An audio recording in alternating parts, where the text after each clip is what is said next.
Center for Visual Music is a nonprofit archive dedicated to visual music, experimental animation, and abstract media. Our major collections are the films of Oscar Fischinger and Jordan Belson, plus other of the California School of Visual Music. And we have significant holdings in every area of visual music. From early expanded cinema experiments to color organs to light shows to early technological experiments with oscilloscopes and computer graphics and classical experimental animation.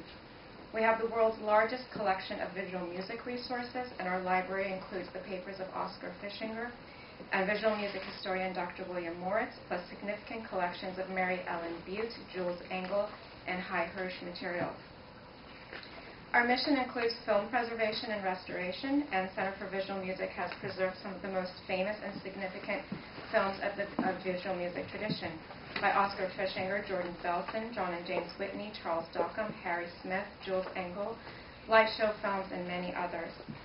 CVM consults for museums worldwide. Our programs and films are featured in museum exhibitions, festivals, film festivals, cultural centers, and archives around the globe, and especially the 2005 Visual Music Exhibition at MoCA, Museum of Contemporary Art in Los Angeles, and the Hirshhorn, and recent exhibitions at the Whitney Museum, New York, Guggenheim, New York, Tate, LACMA, Los Angeles County Museum of Art, ZKM, Centro Pompidou, and many other major museums. We regularly consult and place films in exhibitions. Currently, we have films in Los Angeles, Italy, and Germany, and are co-organizing a Fischinger Traveling Museum exhibition, which opens in Europe in December 2012. Currently, CVM is preserving several films by, we're actively preserving films by Fischinger, Dockham, Belson. Our restoration and recreation of Fischinger's 1920 multiple projector performance will premiere as an HD installation in summer 2012 in New York and Europe. CVM also collects and promotes contemporary work in visual music through several other programs and our DVD distribution. We currently have a 6-month program on view at LACMA with contemporary work for 3 screens.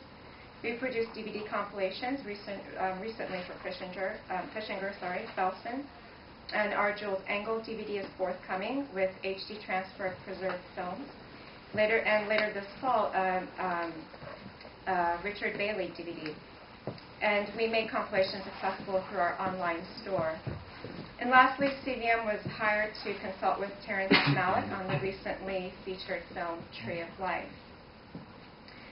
Please visit our website at events page to learn of our upcoming screenings and events actively Berkeley right now, UK, Washington, D.C., Rotterdam, New York, and other cities, and to also learn about our collections and programs. So that was about CVM, and I probably should have left that up for you so you can know what centerforvisualmusic.org. I'm going to go really quickly over my background. It's diverse, but it's what's relevant to what I want to speak about today. I became involved in VJing and live audio production in 2001 with the San Francisco studio Dimension 7, or known as D7. D7 were the first West Coast VJs of the 90s rave scene, the first to take lasers and projectors out to Burning Man and set a standard for desert parties, and were among the first VJs to design and develop immersive environments, which up to a few years ago the term was always accompanied with an explanation. In its heyday, D7 laid out who a VJ is and supported it through screenings, workshops, alpha and beta testing new hardware and software, consulting on new technologies for VJing as well. If you wiki VJ, I was involved with a group of artists and scholars in updating the Wikipedia page during Mapping Festival in 2009. Primarily to provide information for the underrepresented VJ scene in the U.S. and to direct the organization of information into parallel developments of artistic and technological happenings and advancements, and how the VJ was part of those developments, if not an initiating factor.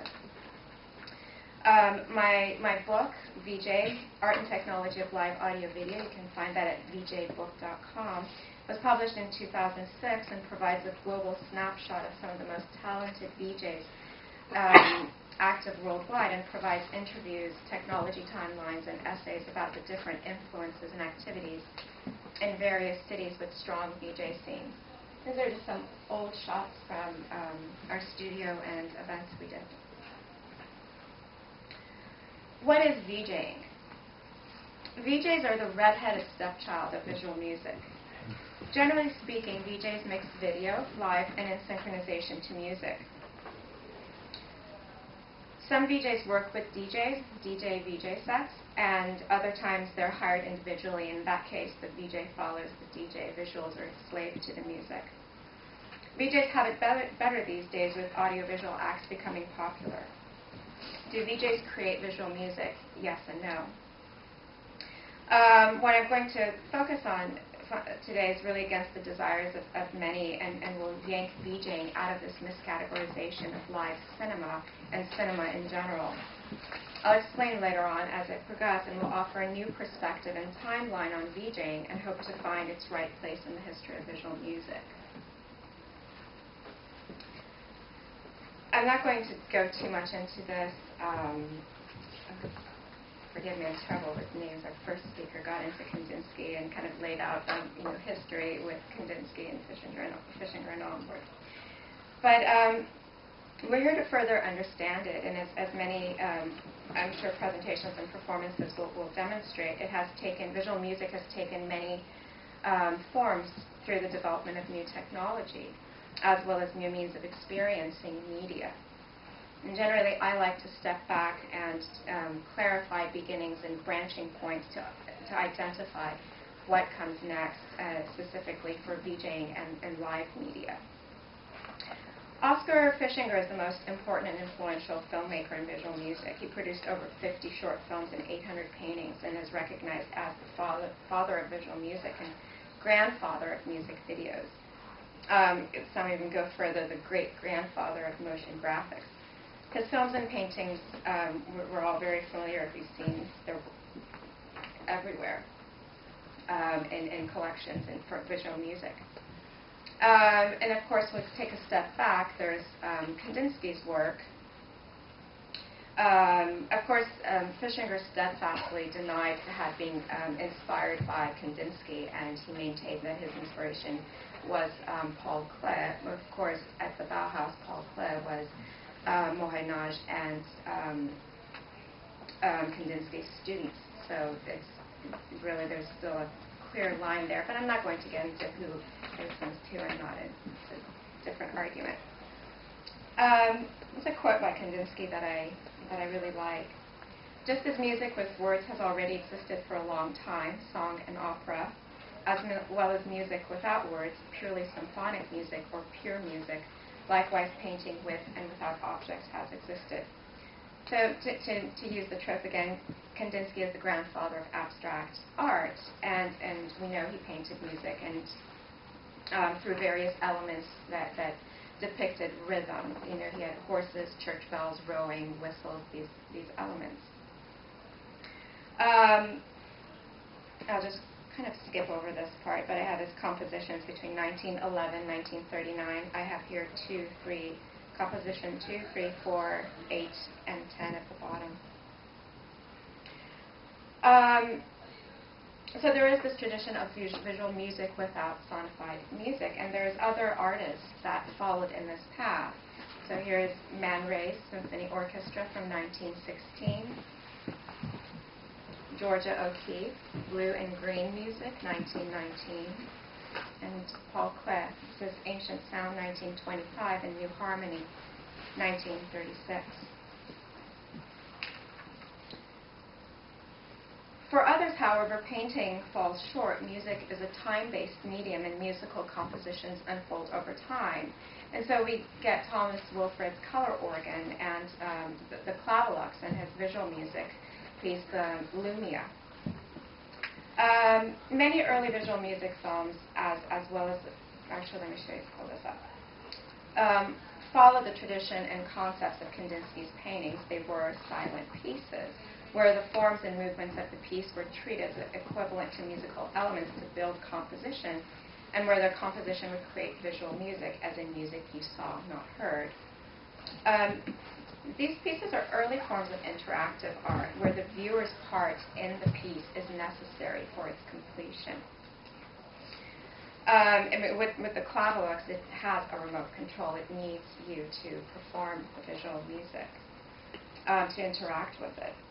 So there are also excellent examples and components of what Brecht calls epic theater, where the boundary between performer and observer has dissolved, as well as early examples of expanded cinema, where the space of the observer becomes activated, placing the viewer within the performance space by drawing on their musical interpretations.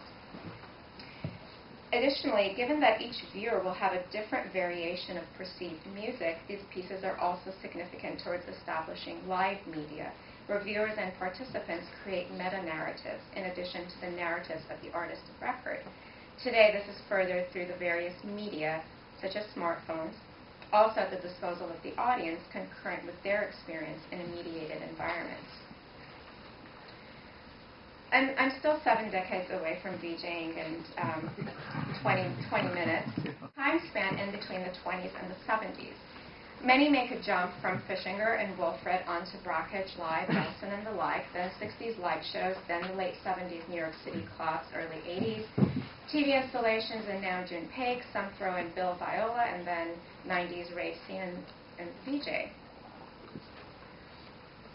Yes, Brakhage explored nonlinear narrative, quick edits and in-camera edits. Yes, Paik explored the fragmented space of media. Yes, Belson has a superb sense of dynamic structure, as Dr. William Moritz wrote in his biography. And yes, VJs in the clubs during the late 70s and early 90s trailblazed postmodernist video culture and MTV. But with all these precedents, we are only looking at the aesthetic and technique while ignoring the conceptual and theoretical precedents.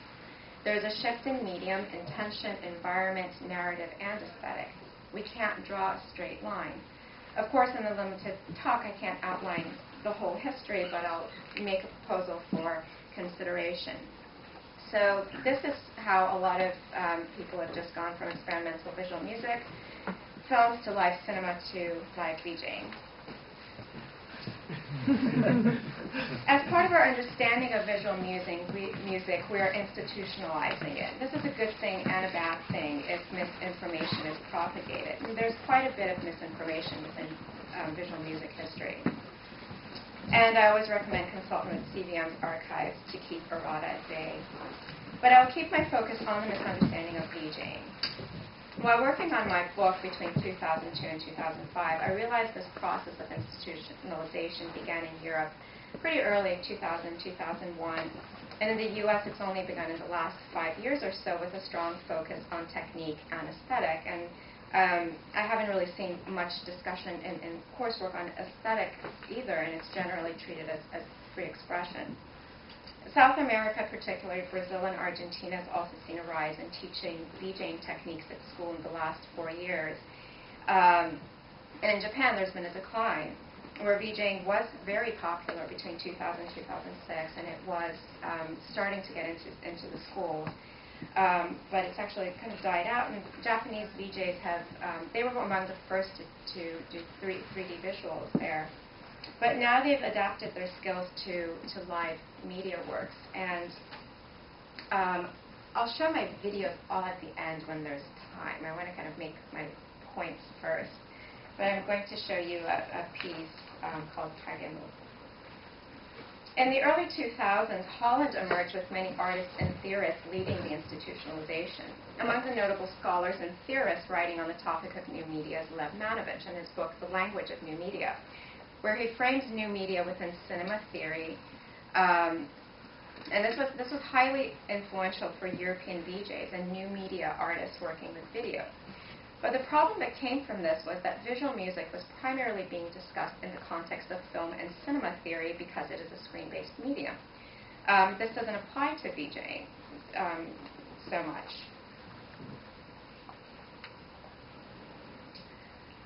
I remember the day filmmaker Peter Greenaway first VJ'd in a club in Amsterdam in 2005. It gave VJs ammunition that they desperately wanted in order to pedigree their craft. It was an even further testament to cinema's role in VJing.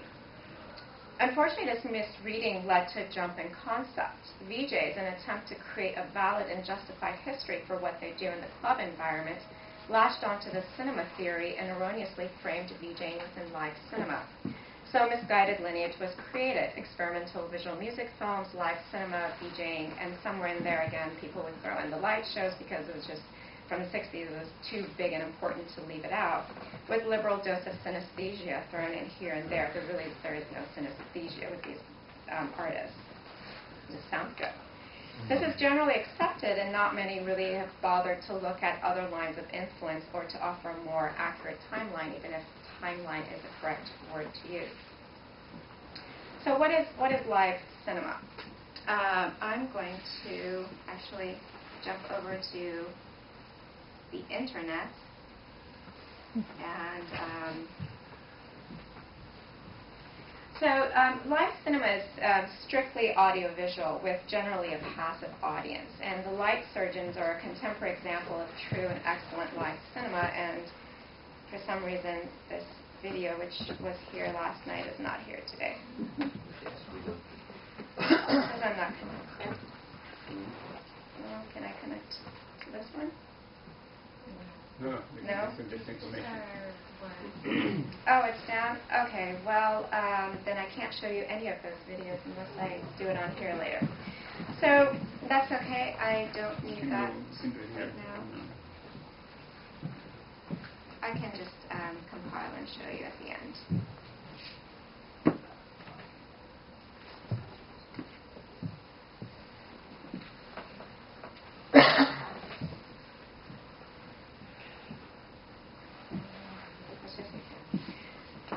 So the light surgeons are a contemporary example of excellent live cinema work. The narrative, and the piece I wanted to show you, the axis, the narrative in Rand's Fountainhead is dissected.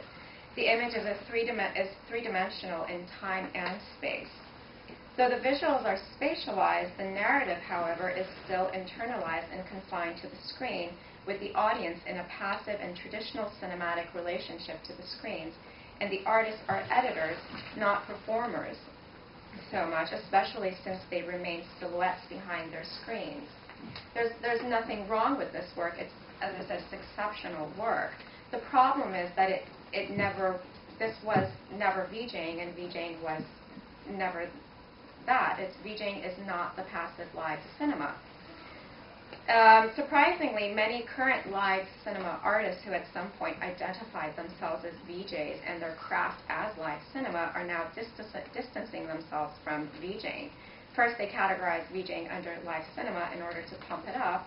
Now they completely push it to the side and disown it. So what is VJing, and where does it belong? It is accepted that VJs, as in video jockey, not light shows, not animators, video artists, had their beginning in the late 70s club scene of New York City. It's further accepted that the 90s rave scene is what really kicked it off for VJs, as well as the new technologies in the 2000s.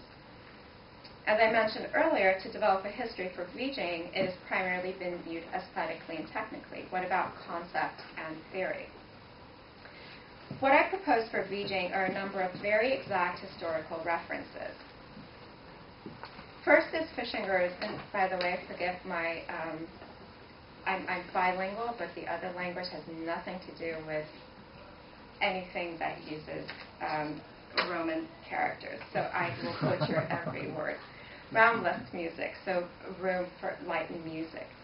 This is Fishinger's concept from 1926, which was a multi-projector, multi-screen performance. Second is Man Ray's White Ball, created for a 1930 party given by Count and Countess Petchy Blount.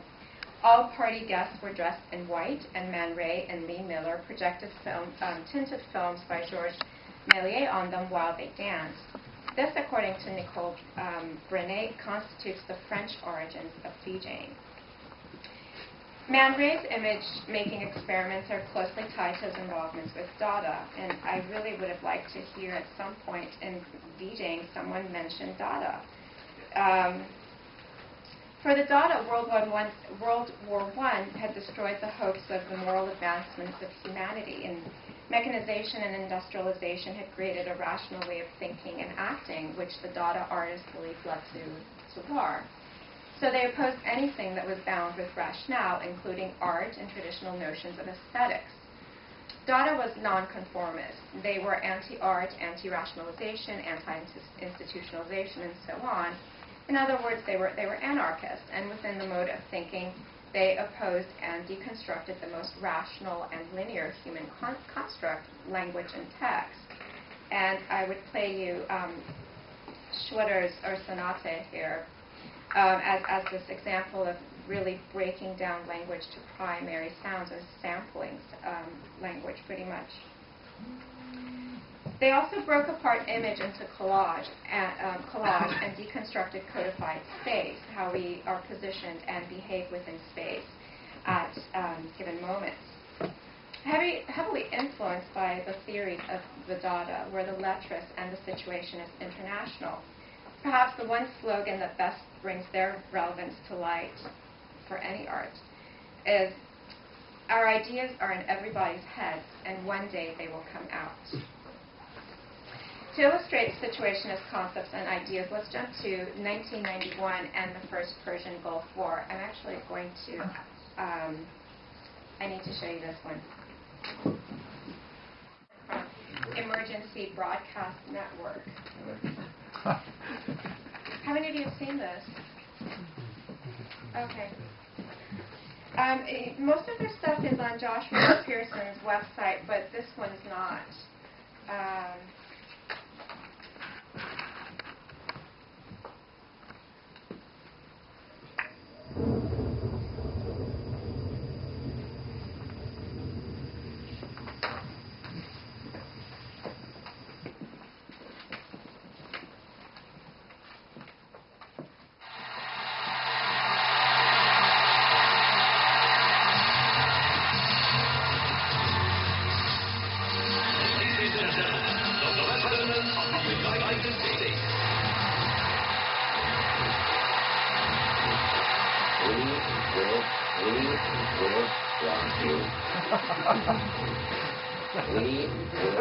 We will rock you.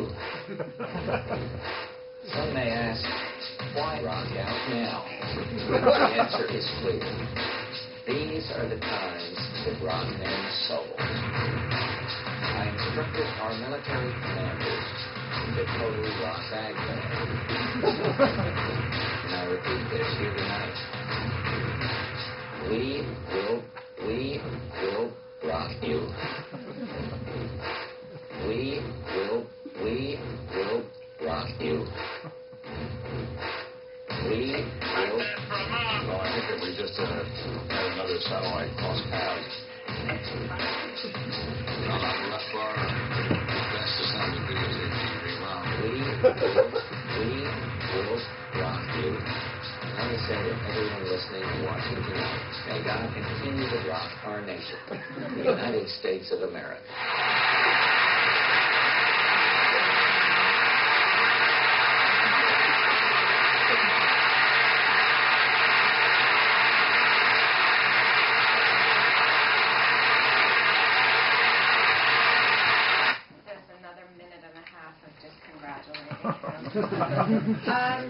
We have 5 minutes from now. Oh, we have 5 minutes from now. Oh, okay. I can do that. Is that with my 2-minute injury time? Yeah. Okay. There's this other piece specifically. I guess I'll just again for my EBN. I'll just show you this little.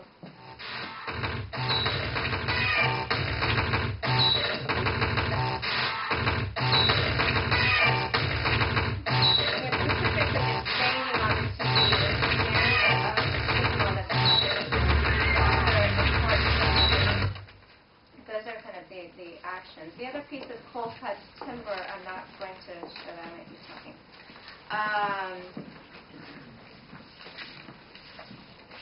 So EBN are the first widely known, admired, copied, and influential VJs and culture jammers. EBN member Greg DeCampo's custom editing software, later purchased and marketed by Adobe as After Effects, made VJing and motion graphics easily accessible for anyone.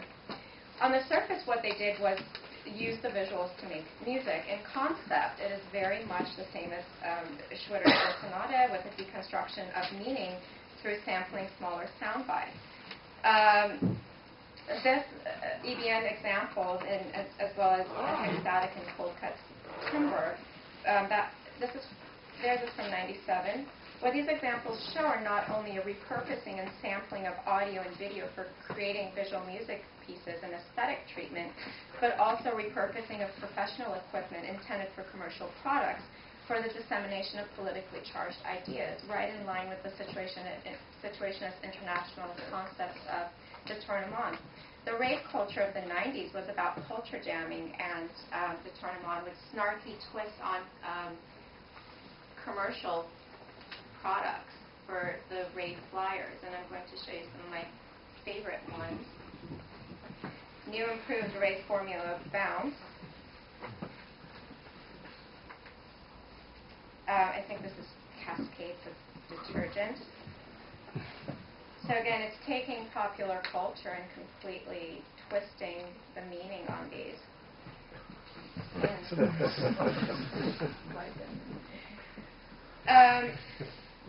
So the culture of the '90s was amplified with the VJs who detonated visual noise bombs on the postmodern minimalism of the late '80s and underground raves of the '90s and later club gigs in the 2000s. These are only a few examples, but they in particular, EBN, are the strongest influences of what became VJing in the '90s and 2000s.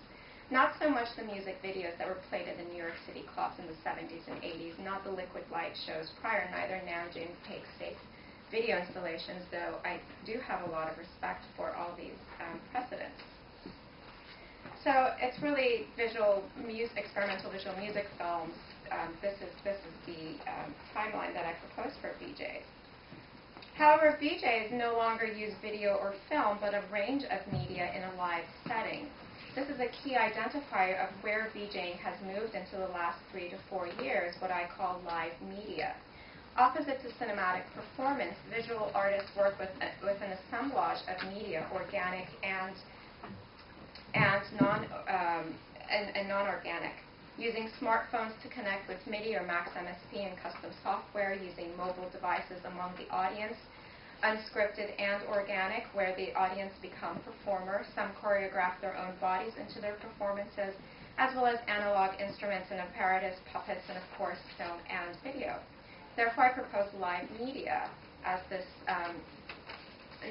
where VJing is moving into as a type of performance that involves all media.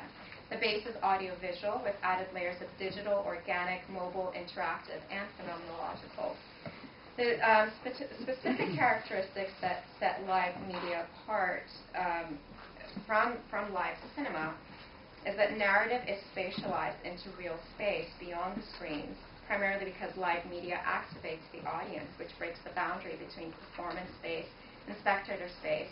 Whereas in cinema, there's a clear division between the two, and one never encroaches the other. The cinema audience, for the most part, is passive, and a live media creator is editor and performer, using his or her body as media. 2 more minutes. Okay. Well, let's see. So to briefly sum it up and put out 2 elements, which then open up to questions and critiques, is the narrative of live media, whether linear or nonlinear, is spatialized in the performance space, whereas in live cinema it is internalized within the screen, even if there are multiple screens in space. Once narrative is spatialized, elements within the space, most notably the audience, who keep in mind these days also carry some form of media, are activated and therefore contribute to the narrative and create meta-narrative. So this is why earlier I referred to Wilfred's work, Kandinsky's work. It needs the audience and their meta-narratives to activate those pieces. Audience is very important. When audience are acknowledged and activated, the most notable event in many performances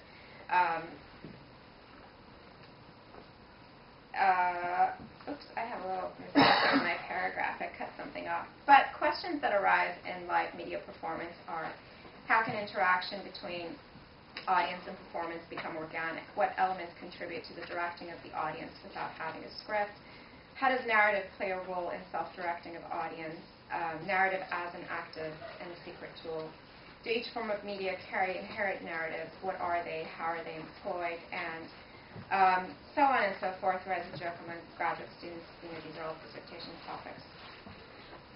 I think I'll just drop the last part. I did want to show one last piece by an artist here, who's actually here, titled Anti-Mapping by Ollie Sorensen, also known as VJ Anyone, who's now based in Montreal. The piece, because I think this is, again, where a lot of VJ work is going into.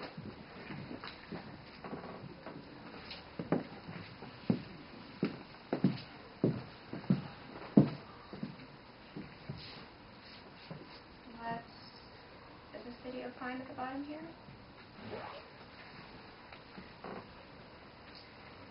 So in this piece, the rhythm of projection, again, is broken with a simple element which activates the space of the projection in the same manner as the situation is there that would place a single body to break the monotony and rhythm of a city, thus activating an event and happening.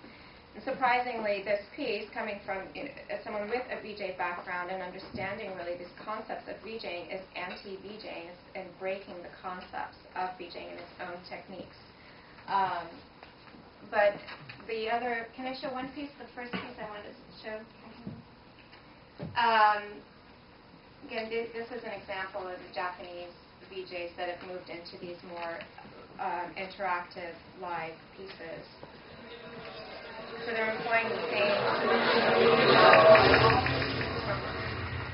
This is a very copied piece, by the way.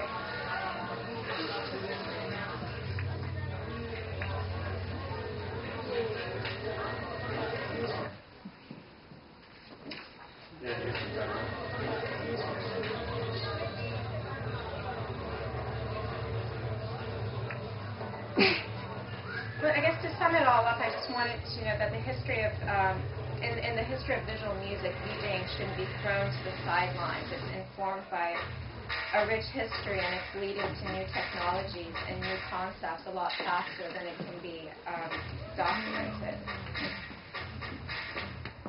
But this piece was copied by an Italian pop star, by Beyonce, and this is.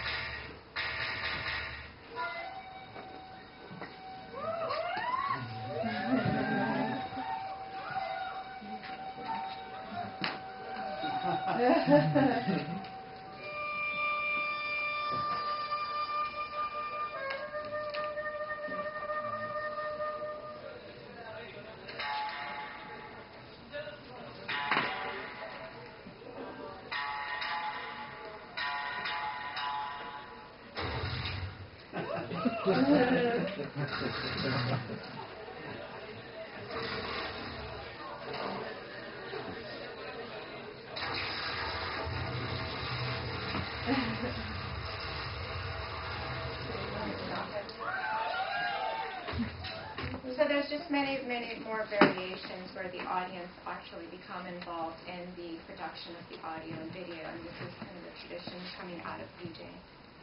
Thank you.